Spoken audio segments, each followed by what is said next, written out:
أعوذ بالله من الشيطان الرجيم بسم الله الرحمن الرحيم الحمد لله رب العالمين وحده والصلاة والسلام على أشرف الأنبياء والمرسلين وعلى آله وأصحابه أجمعين. Selamat bertemu kembali adik-adik mahasiswa-mahasiswi PBS 3A dan 3B. Saya harap adik-adik semua dalam keadaan tetap semangat untuk mengikuti perkuliahan kita ini. Jangan sampai patah arang gara-gara situasi kondisi yang tak menentu ini ya. Masa kami harus belajar Pak, nonton video terus. Sudah disediakan forum diskusi supaya bertanya ataupun supaya menjawab pertanyaan-pertanyaan apa yang saya tanyakan. Ya, jangan sampai bertanya, Pak, kami nggak ngerti Pak apa yang Bapak sampaikan. Tanya di forum diskusi, Pak, kami juga ngerti. Setelah tanya di forum diskusi, baca buku, telusuri, maknai, dan insya Allah kalau terus bekerja keras bisa. Ini adalah sebagai bahan tambahan dari saya agar adik-adik bisa setidaknya mendengarkan ataupun kita bertatap muka walaupun secara tidak real time, kita bisa bicara dari hati ke hati. Lanjut ya. Materi kita pada pertemuan kali ini adalah tentang kebijakan dan teknik pembiayaan di lembaga keuangan Islam. Kebijakan dan teknik pembiayaan di lembaga keuangan Islam. Jadi secara garis besar sih sebenarnya sama ya dengan lembaga keuangan biasa. Secara garis besar, tapi pasti ada bedanya. Ketentuan dan kebijakan pembiayaan di bank syariah. Kebijakan umum pembiayaan di bank syariah. Untuk pemilihan penentuan sektor-sektor sebagaimana diuraikan berikut, sekiannya ditetapkan secara bersama oleh Dewan Komisaris, Direksi, serta Dewan Pengawas Syariah, baik mengenai jenis maupun besarannya, sehingga atas pilihan-pilihan yang akan ditentukan diharapkan dapat memenuhi aspek syar'i di samping aspek ekonomis. Jadi kalau di bank biasa itu tidak ada Dewan Pengawas Syariah. Setiap bank syariah mau meluncurkan produk, baik itu secara corporate, retail, consumer, dan lain-lain, produknya di bidang itu, di bidang apapun produknya, pasti harus persetujuan Dewan Pengawas Syariah. Prosedurnya sudah sesuai nggak dengan syariah Islam, sesuai dengan fatwa yang ada di Dewan Syariah Nasional, MUI, fatwa DSN MUI ya, pasti ditelusuri. Dan secara ekonomisnya ditelusuri juga, ada nggak di sini gambling, atau ada nggak di sini yang bersifat malah merugikan masyarakat atau merugikan banknya sendiri. Karena bank syariah itu jangan lupa ya, bukan lembaga sosial, ya, bukan lembaga sosial, tapi lembaga bisnis. Jadi berbisnis sesuai dengan syariat Islam, bukan berbisnis enaknya saja. Seterusnya, sektor-sektor pembiayaan yang dimaksud adalah golongan debitur. Ini misalnya kalau kita dapat pembiayaan, misalnya wholesale, yaitu kelompok usaha berkorporasi dan menengah. Ini yang berhak, yang bisa mendapatkan pembiayaan dari bank syariah. Yang kedua, retail, untuk para pengusaha kecil. Terus pembiayaan dalam rupiah dan mata uang asing, valuta. Penggunaan meliputi modal kerja, investasi konsumtif. Kalau modal kerja, bisa akadnya nanti mudharabah, musyarakah, dan lain-lain. Investasi sama juga, bisa mudharabah, musyarakah, dan lain-lain. Konsumtif seperti apa Pak? Misalnya kita beli rumah, beli mobil, beli motor, dan lain-lain. Skala prioritas meliputi pembiayaan program pemerintah. Misalnya UIN lagi bangun gedung sekarang di Mendalo ya, itu bisa dibiayai bank syariah. Pembiayaan komersil yang bersifat komersil itu penjualan lah, artinya bisnis komersil, membiayai perusahaan besar untuk kebutuhan komersialisasi. Dan sektoral, bisa pertanian, pertambangan, perindustrian, ini secara umum misalnya. Jenis pembiayaannya kan ini banyak, mudorobah, musyarakah, murabahah, salam, istisna, ijarah, qard, apalagi ijarah muntayyib tamlik, apalagi kafalah, hiwalah, dan lain-lain. Banyak sebenarnya pembiayaan yang bisa di bank syariah secara teorinya ya. Secara prakteknya kita sebagai anak perbankan syariah harus menguatkan ini nanti. Jadi setiap produk di bank syariah jangan murabahah melulu akadnya, tetapi secara secara fikih muamalah banyak akad-akad yang bisa dilakukan di bank syariah. Tapi tentunya harus menguntungkan. Jadi adik-adik berpikir bagaimana caranya pembiayaan apa yang diperlukan di Jambi misalnya dengan akad apa yang cocok. Jangan semua dimurabahkan. Terus ini juga ya adik-adik ya. Oh ya, saya lupa ada info terbaru bahwa ini harus kita kawal adik-adik, bahwa Bank Syariah Mandiri, BNI Syariah dan BRI Syariah telah melakukan merger. Rencana nama barunya adalah Bank Amanah, di mana aset mereka disatukan, merger itu dilebur ya, bersatu dan membentuk nama baru. Sekitar 250 sekian triliun jadinya asetnya. Karena kalau sebelumnya mungkin Bank Syariah Mandiri punya 100 lebih triliun, BNI sekian, BNI Syariah, BRI Syariah sekian. Jadi totalnya 250 sekian. Jadi apa gunanya itu Pak? Ini kan yang pertama kan tentunya ini nanti menjadi bank BUMN syariah. Yang kedua apa? Kalau asetnya besar, pernah saya ceritakan ke senior kalian bahwa misalnya untuk membuat membuat jembatan Selat Sunda diperlukan dana katakan 100 triliun. Asetnya BNI Syariah atau BRI Syariah atau bank syariah yang lain tidak sampai 100 triliun, ataupun sampai segitu masa semua asetnya diserahkan. Sementara ini bisnis membiayai ini sangat banyak untungnya misalnya gitu kan. Nggak bisa dong bank syariah membiayainya. Yang bisa siapa? Bank BRI, karena punya aset 1000 triliun lebih. Bisa kan kalau cuma 100 triliun masih ada 900 triliun lagi. Nah, ini adik-adik harus lebih semangat nih di perbankan syariah. Karena insya Allah kalau kita lihat dari lowongan kerja nanti, memang sih karyawan dari BNI Syariah, BSM, dan BRI Syariah akan menjadi karyawan Bank Amanah yang nantinya kalau jadi ya Bank Amanah namanya jadi karyawan BUMN. Tapi ini peluang juga untuk adik-adik, karena insya Allah kita dukung bersama, kita bantu juga sosialisasi bahwa Bank Syariah adalah pilihan yang pas untuk seorang Muslim. Jadi ini nanti kan Bank Syariah ini butuh ekspansi buka kantor baru, ke dusun-dusun, pasar-pasar dan lain-lain, pasti membutuhkan karyawan baru dari mana? Tentunya insya Allah dari Prodi Perbankan Syariah, Fakultas Ekonomi dan Bisnis Islam, Universitas Taha Saifuddin. Pengambil keputusan pembiayaan. Nah, ini sedikit cerita pengalaman ya. Saya pernah menjadi marketing di sebuah bank syariah. Saya sebutkan aja Bank Syariah Mandiri ya. Jadi saya dari marketing kami memperoleh berkas, nanti ke nasabah kami meminta persyaratan berkas dari nasabah. Terus seterusnya kami menyerahkan ke processing untuk memproses ini, meneliti ini, dan yang terakhir mereka komite rapat dengan pimpinan. Apa alasannya seorang nasabah itu layak diberikan pembiayaan? Pasti ada hitung-hitungannya. Ada ininya, dilihat dari slip gajinya, status dia karyawan tetap atau enggak, dilihat dari kegiatannya dalam rekening banknya, bisa dilihat dari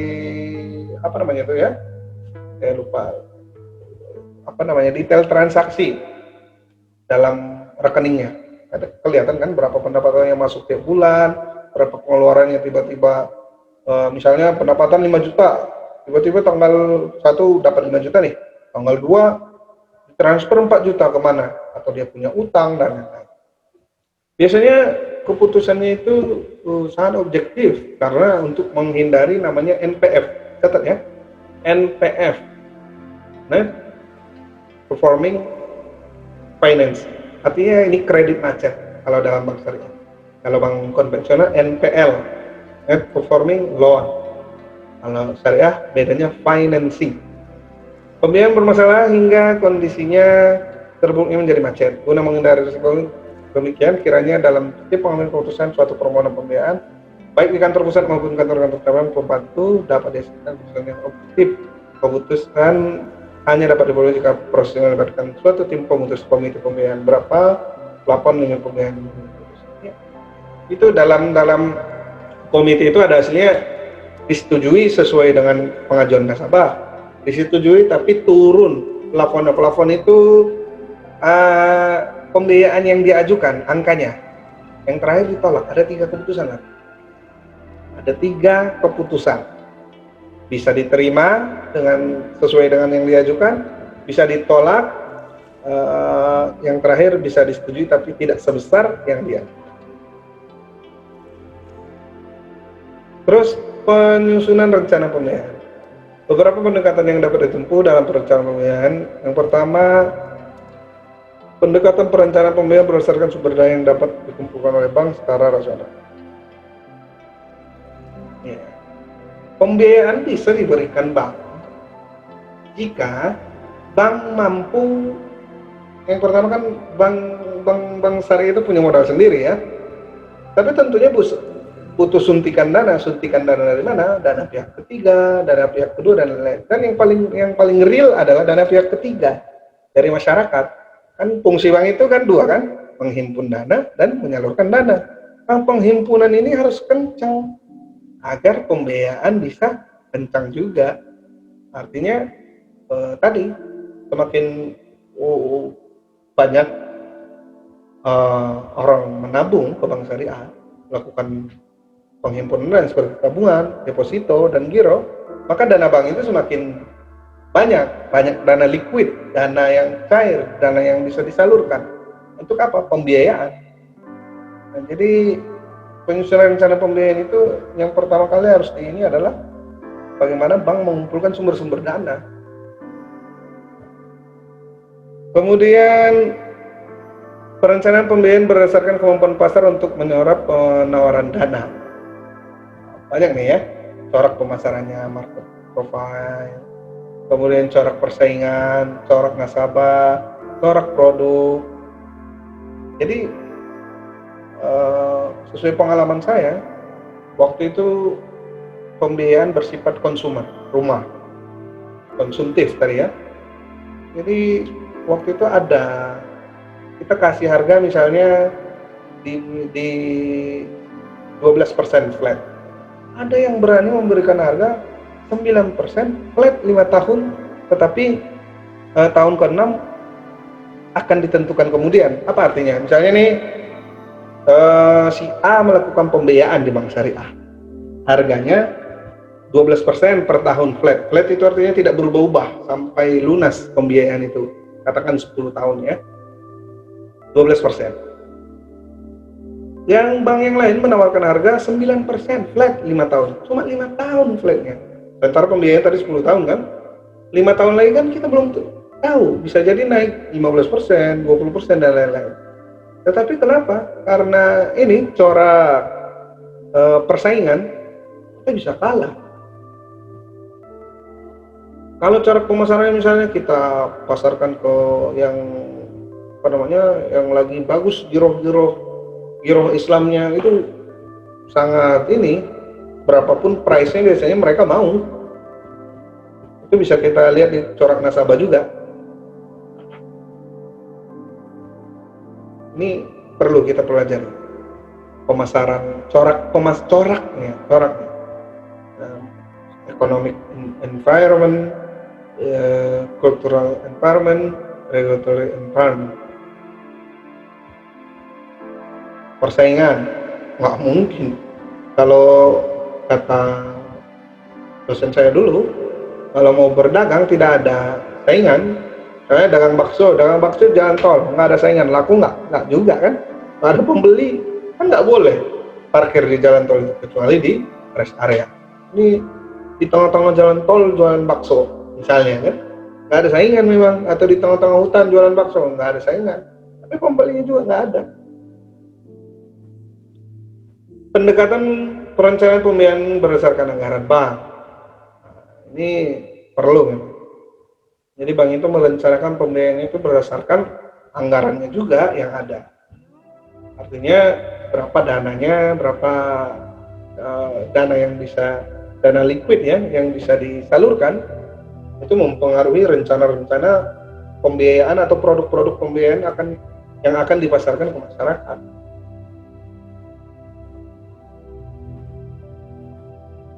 Jadi kan harus rasional ya. Terus beberapa model ketentuan moneter di bidang perkreditan atau pembiayaan yang dapat terjadi cara-cara pembautaannya. Pertama, pemberian pembiayaan ke sektor-sektor ekonomi yang diprioritaskan dapat memberikan manfaat bagi bank komersil karena adanya bantuan pendanaan dari pihak berwenang. Yang kedua, dalam rangka pembentukan modal tetap domestik. Yang ketiga, dalam rangka perbaikan neraca pembayaran luar negeri dengan mendorong ekspor melalui pembiayaan ekspor. Dan terakhir, dalam rangka perluasan kesempatan kerja dan perbaikan distribusi pendapatan. Maka arah pemberian pembiayaan kepada perusahaan proyek padat karya tersebut. Nah, ini tergantung dari kebijakan pemerintah sebenarnya. Model ketentuan moneter di bidang pembiayaan yang terjadi pembayarannya bagi bank. Ini bisa dibaca ya, dimengerti lagi ya. Seterusnya, sampai situ ya.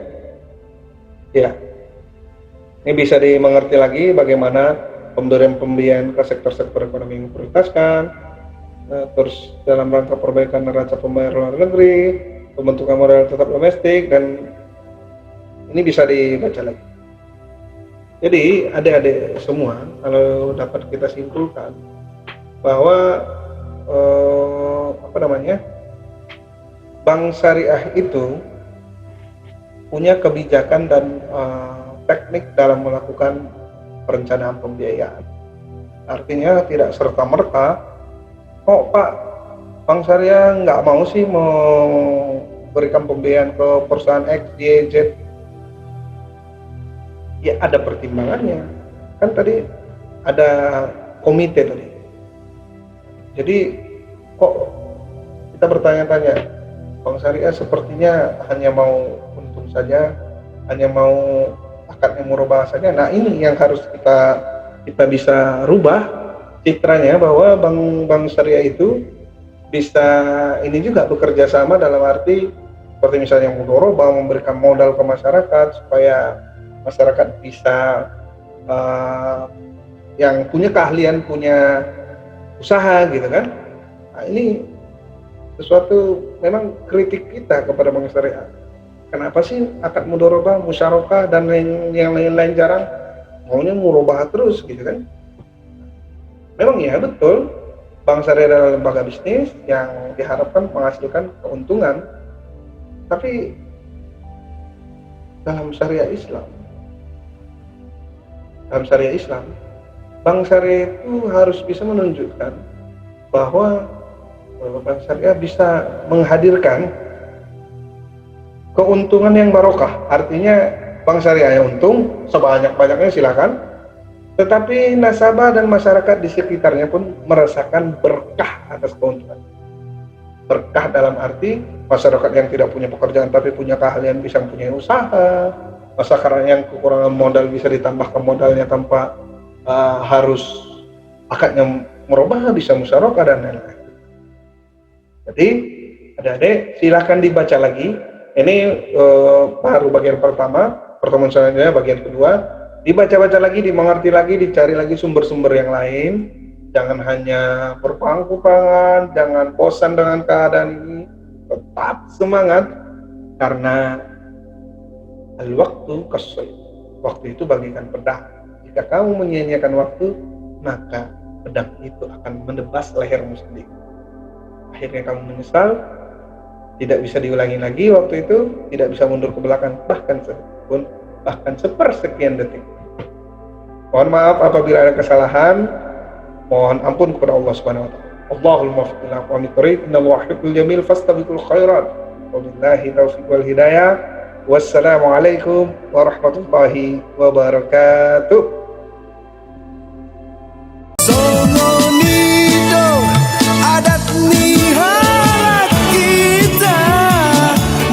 Mandailing sangape dia kola muda magodak tu dibaen mahal narado di lojo